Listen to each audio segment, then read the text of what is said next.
pontiff lies in state. Tributes pour in from every corner of the globe as the world mourns Pope Francis.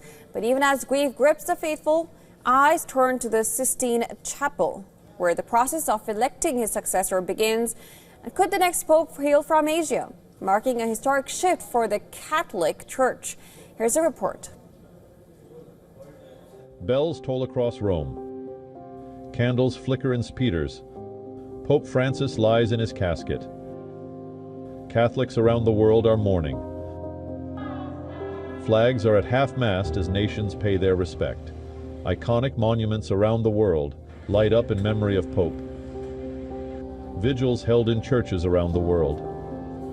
Amidst the mourning, the world's oldest religious conclave prepares to make its most consequential decision. Who will wear the white robe next? As per tradition, the College of Cardinals, limited to 120 voting members under age 80, will enter the Sistine Chapel, cut off from the world, and begin the sacred ritual of papal election. Voting will commence no less than 15 and no more than 20 days after the Pope's passing. Black smoke will signal a stalemate. White smoke announces the election of the Pope. Among those casting ballots will be 4 Indian cardinals, Oswald Gracious, George Alancherry, Anthony Pula, and Baselios Klimas, underscoring Asia's rising influence in the Catholic hierarchy. The question is now gaining traction. Will Asia finally see one of its own become Pope? Leading that possibility is Cardinal Luis Antonio Tagle of the Philippines, a charismatic, multilingual figure often dubbed the Asian Francis for his humility, compassion, and alignment with the late Pope's progressive vision. His experience in the Vatican and his deep understanding of global issues position him as a formidable contender. Faithful around the world hope that the next Pope will hold on to Francis's ideals.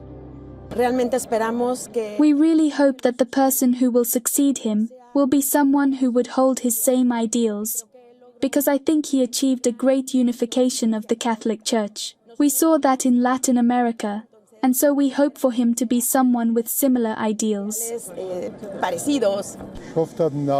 I hope that his successor will be a little more liberal than the Pope, and that will be difficult. There will be a lot of infighting now, because I assume that the Church in Africa and Asia will now also assert its influence and say, it's our turn. And when they come, I think they will be extremely conservative. The legacy of Pope Francis to us is not to take things seriously. Well, not to stay on a pedestal.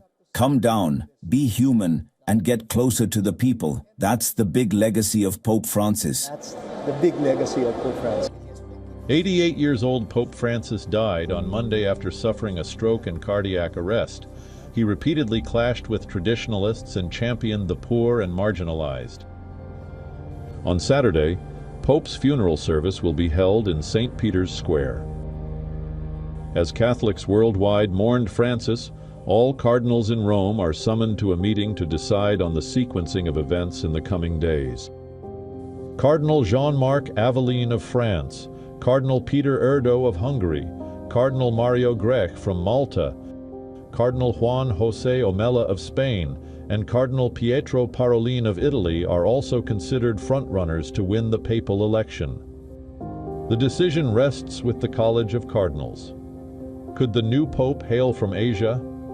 The world awaits.